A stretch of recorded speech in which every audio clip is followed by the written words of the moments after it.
नमस्कार दोस्तों, जेबी study point के यूट्यूब चैनल में आपका बहुत बहुत हार्दिक स्वागत और अभिनंदन करता हूं। तो friends, TGT PGT polity civics का प्रैक्टिस सेट 12 लेकर हाजिर हूं। तो फ्रेंड्स, मैदान कर दो फतेह। दोस्तों, हमारा आज से नारा है मैदान कर दो फतेह, अब की बार टीजीटी पीजीटी पार। तो सारे ही सवाल हमारे एकदम बेहतरीन लेवल के होंगे। उनका एक लेवल है, ठीक है, जिनकी संभावना आने की 99% है। तो फ्रेंड्स, आइए शुरू करते हैं। अगर आप हमारे चैनल पर नए हैं और आपने अभी तक हमारा चैनल सब्सक्राइब नहीं किया, प्लीज़ सब्सक्राइब कर लीजिए। उसके पास में जो बेल आइकन है उसको प्रेस कर लीजिए, जिससे कि आने वाली नई वीडियो का नोटिफिकेशन आपको पहले मिल सके। वीडियो को लाइक और शेयर ज़रूर कीजिएगा। तो फ्रेंड्स देखो, अगर आपको हमारे ये जो प्रैक्टिस सेट अच्छे लग रहे हों, तो अगर पुराने पे जो क्लास हैं उनको करना चाहते हैं आप, ठीक है, तो हमारे जेबी स्टडी पॉइंट को डाउनलोड कीजिएगा, जहाँ पर आपको क्लास भी मिलेंगी और नोट्स भी संबंधित आपको फ्री ऑफ कॉस्ट मिलेंगे। तो फ्रेंड्स, शुरू करते हैं। पहला सवाल आपके सामने है। पहला सवाल है, संविधान के किस अनुच्छेद ने राष्ट्रपति को सरकार से सूचना प्राप्त करने का अधिकार प्रदान किया है? आपके सामने 4 ऑप्शन हैं। अनुच्छेद 75 आई, और ठीक है, अनुच्छेद 75 सेकंड, ये 75 फर्स्ट है, अनुच्छेद 78 ए, अनुच्छेद 78 बी। तो फ्रेंड्स, आपको जो है कमेंट करने के लिए 10 सेकंड दिए जाएंगे, ठीक है, तो आपको कमेंट करना है।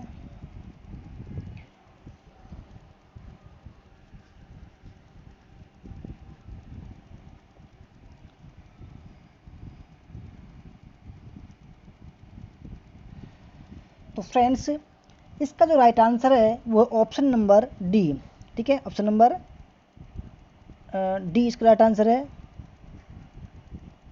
Option number D. यानी कि संविधान के अनुच्छेद 78 बी अनुच्छेद के अनुसार राष्ट्रपति को सरकार से सूचना प्राप्त करने का अधिकार है, ठीक है, ऑप्शन नंबर। यानी कि राष्ट्रपति जो है वो सरकार से किसी भी विषय में सूचना प्राप्त कर सकता है। ऑप्शन नंबर डी इसका राइट आंसर है।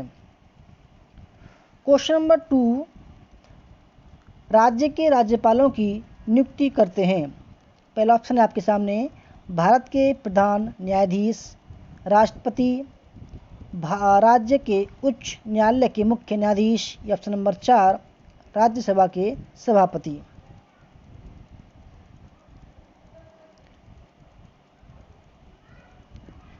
तो राज्य के राज्यपालों की नियुक्ति कौन करता है?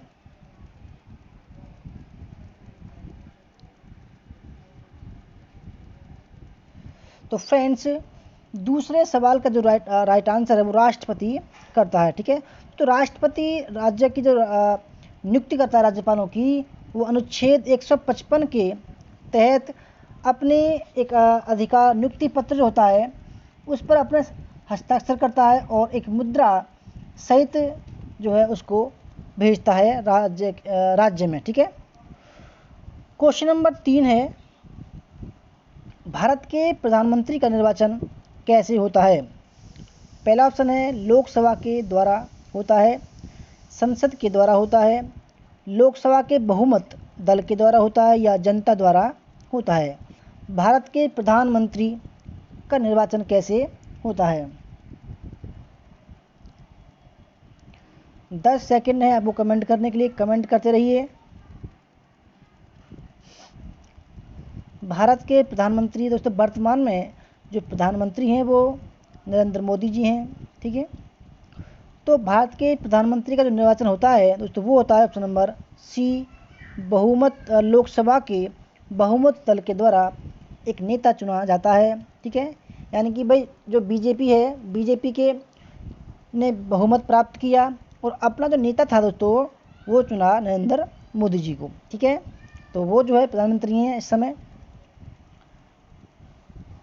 चौथा सवाल, संघ सरकार की कार्यपालिका शक्ति का वास्तविक उपयोग कौन करता है? राष्ट्रपति, प्रधानमंत्री, मंत्रिमंडल या संसद? सवाल को समझिएगा। संघ सरकार की कार्यपालिका शक्ति का वास्तविक उपयोग कौन करता है?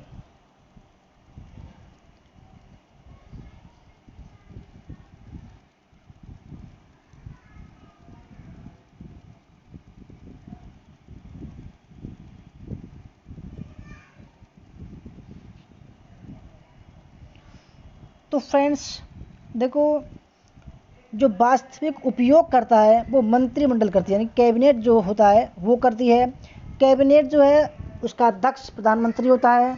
और फ्रेंड्स जब कोई विधेयक कैबिनेट में पास होता है तो फ्रेंड्स उसके जो सिग्नेचर होते हैं वो राष्ट्रपति के पास जाते हैं। यानी कि अगर बात की जाए कार्यपालिका शक्ति का जो उसका जो उपयोग करता है वो राष्ट्रपति करता है, परंतु वास्तविक जो उपयोग करता है वो मंत्रिमंडल करती है। क्योंकि फ्रेंड्स देखो, सबसे बड़ा तो राष्ट्रपति होता है, परंतु 1955 में सर्वोच्च न्यायालय ने राय साहब, राम जावा कपूर तथा अन्य बनाम पंजाब राज्य के मुकदमे में कहा कि कार्यकारिणी की शक्तियां राष्ट्रपति में निहित होती हैं, किंतु वास्तविक शक्तियां जो होती हैं वो मंत्रिमंडल में निहित होती हैं और राष्ट्रपति को उसके परामर्श अनुसार जो है कार्य करना चाहिए। ठीक है, ऑप्शन नंबर सी इसका राइट आंसर है। क्वेश्चन नंबर 5, किस प्रधानमंत्री के कार्यकाल में दल बदल विरोधी विधेयक पास हुआ था? यानी कि कोई भी जो एमपी हो या एमएलए हो वो जैसे दल बदलते हैं, जैसे बीजेपी का गया कांग्रेस में या कांग्रेस का आया बीजेपी में, ऐसे दल बदल। तो एक दल बदल विरोधी विधेयक जो पास हुआ था किसके काल में हुआ था? गांधी, राजीव, बीपी सिंह या चंद्रशेखर? तो किस प्रधानमंत्री के काल में जो है दल विरोधी जो विधेयक था वो पास हुआ था?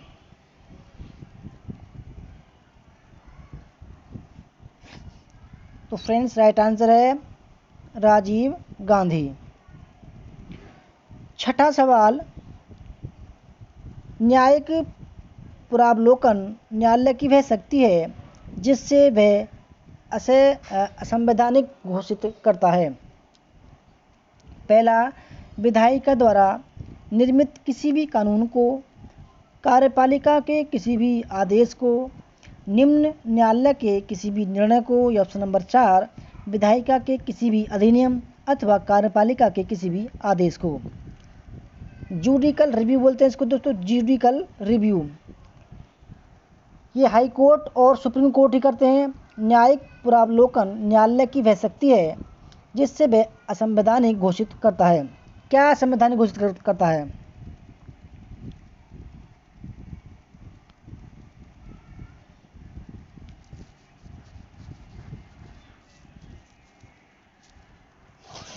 तो फ्रेंड छठे सवाल का right answer option number D, यानी कि विधायिका, यानी किसी भी सदन, चाहे लोकसभा हो चाहे राज्यसभा हो, ठीक है, या कोई भी सदन हो या विधानसभा हो या लोकसभा हो, तो विधायिका के किसी भी अधिनियम अथवा कार्यपालिका के किसी भी आदेश को दोस्तों वो सरकार कह सकती है कि भाई इस पर विचार करना चाहिए। क्योंकि देखो कभी कभी ऐसा होता है कि माना जैसे या राज्य की विधानसभा में या लोकसभा में या राज्यसभा में कोई विधेयक पारित हो गया और लोगों को लगता है कि भाई ये जो कानून बनाया गया सरकार ने ये हमारे खिलाफ बनाया है, तो लोग बाग क्या करते हैं, हंगामा खड़ा कर देते हैं। तो जैसे ही हाई कोर्ट को या सुप्रीम कोर्ट को पता चलता है कि भाई ये जो है इस लोग जो है ज़्यादातर लोग इस कानून के खिलाफ हैं, तो सरकार जो हाई कोर्ट होता है या सुप्रीम कोर्ट होता है तो वो उस जो विधेयक होता है उस पर पुनर्विचार करने का आदेश देता है। सातवां सवाल, निम्नलिखित वक्तव्यों को पढ़िए तथा नीचे दी गए कूट से सही उत्तर को चुनिए। पहला है, भारतीय सर्वोच्च न्यायालय ने पृथक्करण सिद्धांत प्रतिपादित किया है। दूसरा, इसने विकासशील व्याख्या का सिद्धांत प्रवर्तित किया है। तीसरा, न्यायिक पुनरावलोकन के अंतर्गत यह राष्ट्रपति को संवैधानिक मामले में सलाह देता है। या नंबर 4, यह निहित अधिकार रखता है।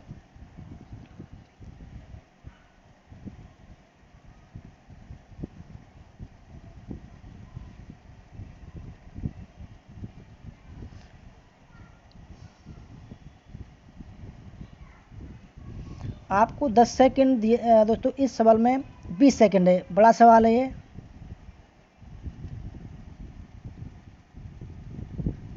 तो फ्रेंड्स इसमें पहला भी ठीक है, क्योंकि भारतीय सर्वोच्च न्यायालय ने पृथक्करण सिद्धांत प्रतिबद्ध किया, बिल्कुल ठीक है। और ऑप्शन नंबर 2 ठीक है, इसने विकासशील व्याख्या का सिद्धांत प्रवर्तित किया है। क्योंकि तीसरा गलत है, क्योंकि न्यायिक पुनरावलोकन के अंतर्गत यह राष्ट्रपति को संवैधानिक मामले में सलाह देता है, गलत है। और यह नीति अधिकारिता, ये भी गलत है। तो दोनों गलत है, और पहला और इसका ऑप्शन नंबर फर्स्ट ठीक है। 8वां सवाल, निम्नलिखित में से कौन भारत सरकार का प्रथम कानून अधिकारी है? सर्वोच्च न्यायालय के मुख्य न्यायाधीश, कानून मंत्री, भारत का अटॉर्नी जनरल या सचिव कानून तथा न्याय विभाग। निम्नलिखित में से कौन भारत का प्रथम कानून अधिकारी है?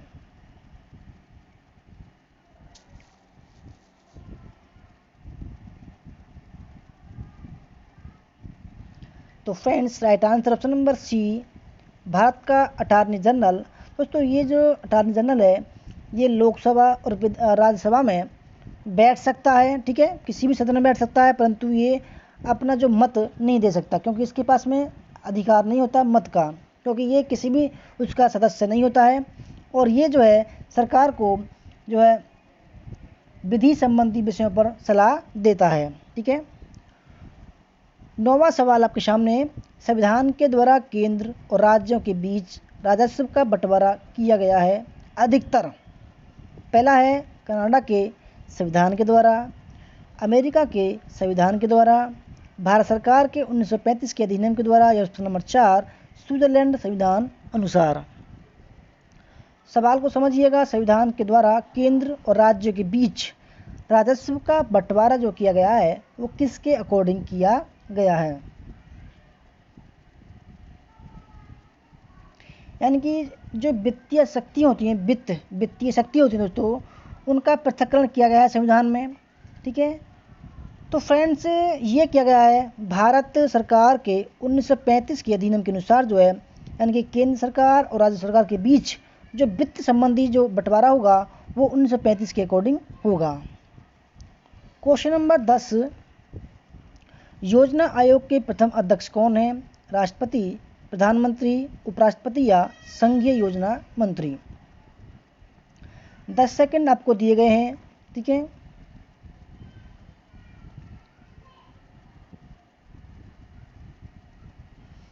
दोस्तों जो योजना आयोग है ये गैर राजनीतिक संस्था होती है, ठीक है, परंतु जो प्रधानमंत्री होते हैं इसके पदेन अध्यक्ष होते हैं। अब जो योजना आयोग है उसका नाम जो बदला गया दोस्तों, वो नीति आयोग रखा दिया है, ठीक है, नीति आयोग। तो फ्रेंड्स राइट आंसर है ऑप्शन नंबर बी, प्रधानमंत्री। 11वां सवाल, निम्नलिखित में से किस राज्य में लोकायुक्त संस्था नहीं है? राजस्थान, मणिपुर, हिमाचल प्रदेश या कर्नाटक। निम्नलिखित में से किस राज्य में लोकायुक्त संस्था नहीं है?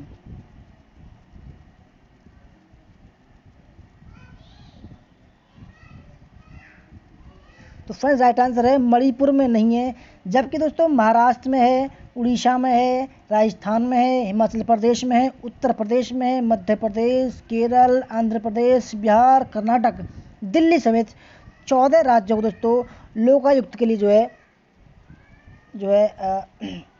निर्माण के लिए काम जारी हो चुका है, यानी कि लोकायुक्त बन चुका है, ठीक है, इन राज्यों में।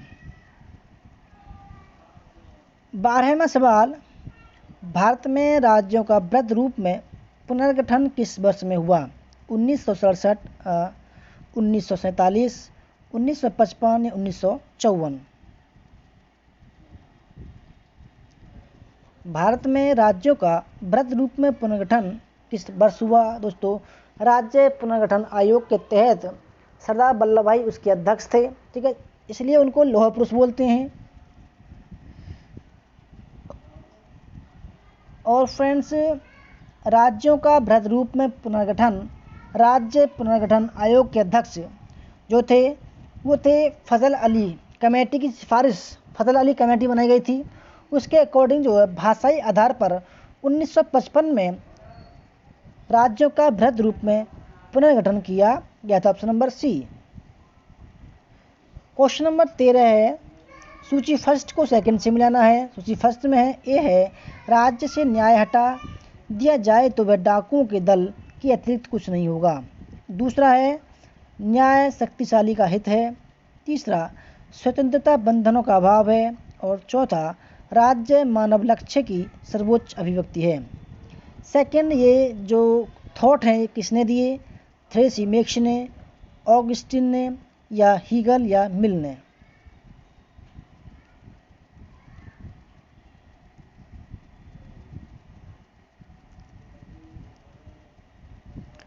तो फ्रेंड्स, जो पहला ऑप्शन है, राज्य से न्याय हटा दिया जाए तो वह डाकू के दल के अतिरिक्त कुछ नहीं होगा, ये कहा है ऑगस्टिन ने। ठीक है। और दूसरा है, न्याय शक्तिशाली का हित है, ये कहा है थ्रेसिमेक्स ने। राज्य स्वतंत्रता बंधनों का अभाव है, फ्रेंड्स, ये कहा है मिल ने। और राज्य मानव लक्ष्य की सर्वोच्च अभिव्यक्ति, यही कहा हीगल ने। ऑप्शन नंबर सी इसका राइट आंसर है। क्वेश्चन नंबर 14, कथन फर्स्ट है, प्लेटो ने दार्शनिक राजा के शासन की संस्तुति की थी। कारण, क्योंकि प्लेटो लोकतंत्र का विरोधी था।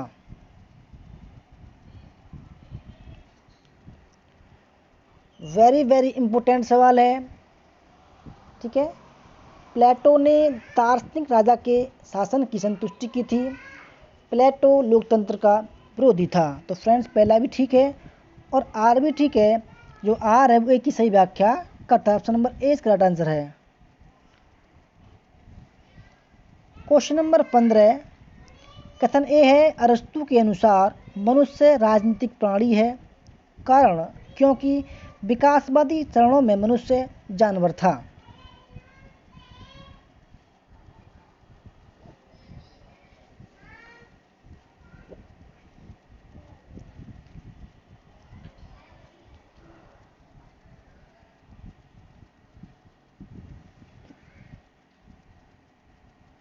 तो फ्रेंड्स देखो, इसमें पहला ठीक है, क्योंकि अरस्तु के अनुसार मनुष्य राजनीतिक प्राणी है। आप ये बहुत फेमस उनकी कृति है। परंतु फ्रेंड्स, इन्होंने जो है, अरस्तु ने कभी ये नहीं कहा कि विकासवादी चरणों में मनुष्य जानवर था। अरस्तु ने जो मानव समाज की स्थापना का विश्लेषण दिया था वह यह था कि मनुष्य एक सामाजिक राजनीतिक प्राणी है, न कि जानवर था। तो फ्रेंड्स, राइट आंसर हो जाएगा option number C. Question number 16, कथन फर्स्ट है, ग्रीन के अनुसार इच्छा न कि शक्ति राज्य का आधार है। कारण, क्योंकि ग्रीन सर्वसत्तावादी दार्शनिक था।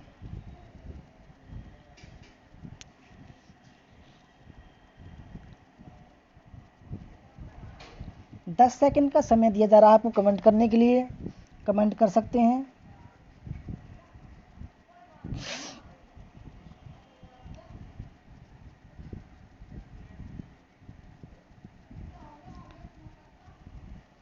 तो फ्रेंड्स, 16वें सवाल का जो राइट आंसर है वो है ऑप्शन नंबर सी, ए ठीक है, आर गलत है। तो फ्रेंड्स, क्योंकि देखो, ग्रीन का यह कथन उसे उदारवादी विचारकों की श्रेणी में रखता है। ठीक है, कि उसने कहा है कि इच्छा न कि शक्ति राज्य का आधार है। ये जो कहा है उसे उदारवादी विचारकों ने कहा है, क्योंकि ग्रीन ने राज्य को साधन माना है। क्योंकि ग्रीन ने राज्य को साधन माना है। ग्रीन जो है वो पूर्ण रूपेण आदर्शवादी दार्शनिक न होकर। तो फ्रेंड देखो, इसका जो राइट आंसर हो जाएगा वो ऑप्शन नंबर सी हो जाएगा। ठीक है, यानी कि ए ठीक है और आर गलत है। अच्छा, आगे बढ़ते हैं। 17वां सवाल, क्वेश्चन नंबर 17, कथन फर्स्ट है, निंदा प्रस्ताव से बचने के लिए संसद पर दबाव डालने की दृष्टि से कैबिनेट कभी भी संसद को भंग करने के अधिकार का प्रयोग नहीं करती। कारण, क्योंकि इस प्रकार के मत निंदा प्रस्ताव असंभव हैं, क्योंकि पूर्ण बहुमत एक दल के पास होता है। सवाल बहुत ही अच्छा है, वेरी वेरी मोस्ट इम्पोर्टेंट सवाल है परीक्षा की दृष्टि से, आने वाली परीक्षा की दृष्टि से दोस्तों बहुत ही इम्पोर्टेंट सवाल है, इसको समझिएगा सर। ठीक है,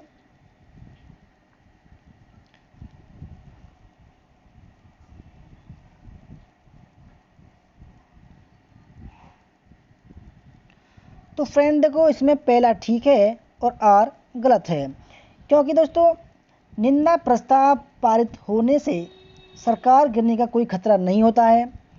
इसलिए सरकार जो होती है दोस्तों, सरकार संसद को भंग करने के अधिकार का प्रयोग नहीं करती है। निंदा प्रस्ताव पारित होना असंभव नहीं है, क्योंकि भारत में कई बार मिश्रित यानी गठबंधन की सरकार बनती है, जिसे अंतर्विरोध रहता है। तो फ्रेंड्स इसका राइट आंसर हो जाएगा ऑप्शन नंबर सी। 18वां सवाल देखते हैं अब। कथन फर्स्ट है प्लेटो का साम्यवाद केवल संरक्षकों पर लागू होता है। सेकंड, वह संरक्षकों को क्षुधा तत्व से दूर करता है। बिल्कुल नए नए सवाल हैं, ठीक है, और इनके आने की जो संभावना दोस्तों वो 99% है।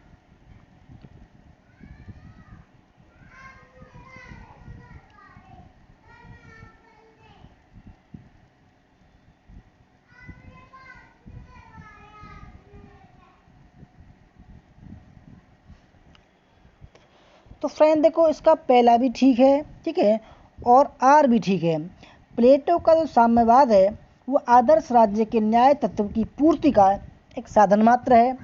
संरक्षक वर्ग निस्वार्थ रूप से राज्य की सेवा कर सके, दार्शनिक शासक भ्रष्टाचार, प्रतिद्वंदिता, प्रलोभन और व्यक्तिगत संपत्ति की लालसा से दूर रह सके। तो फ्रेंड्स वह संरक्षकों को क्षुधा तत्व से दूर करता है, ये भी ठीक है। तो फ्रेंड इसका right answer option number A हो जाएगा। और हमारा लास्ट सवाल है, फर्स्ट है संसदीय व्यवस्था के सही संचालन के लिए राजनीतिक दल आवश्यक है। कारण क्योंकि सार्वजनिक महत्व के मामले में राजनीतिक दल जनसाधारण की अभिरुचि जागृत करते हैं तथा उन्हें शिक्षित करते हैं।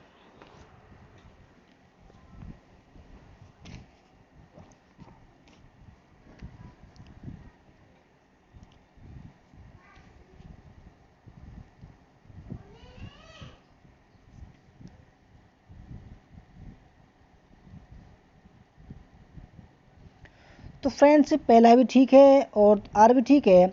एक ही जो आर वे की व्याख्या करता था दोस्तों, क्योंकि संसदीय प्रणाली और दल व्यवस्था का आपस में संबंध है। राजनीतिक दल जनता का समर्थन प्राप्त करने के लिए अपनी नीतियों और योजनाओं का काफ़ी जोरदार तरीके से दोस्तों स्वागत करते रहते हैं, आपने देखा भी होगा। वे राजनीतिक, आर्थिक और सामाजिक समस्याओं के विभिन्न पहलुओं से जनता को क्या करते हैं दोस्तों, परिचित कराते हैं। ठीक है, अपनी बातों को जो उन्होंने काम किया है या उनका जो लक्ष्य है वो जनता को बताते हैं कि भाई हम ऐसे काम करेंगे, हमको वोट दो। राजनीतिक दलों के प्रचार से नागरिकों को राजनीतिक शिक्षा मिलती है। तो फ्रेंड्स ये थी हमारी क्लास, आपको कैसी लगी? अच्छी लगी है तो लाइक कर देना, कमेंट करके बताना आपके कितने सही हुए। और फ्रेंड्स अगर आपको हमारी क्लास करनी है तो JB स्टडी पॉइंट के ऑफिशियल एंड्रॉइड ऐप को डाउनलोड कीजिएगा, वहाँ पर आपको नोट्स भी मिलेंगे और क्लास भी मिलेंगी। तो फ्रेंड्स बने रहिए लगातार हमारे साथ, मिलते हैं नेक्स्ट वीडियो के साथ में। तब तक के लिए टाटा बाय बाय, जय हिंद, जय भारत, वंदे मातरम।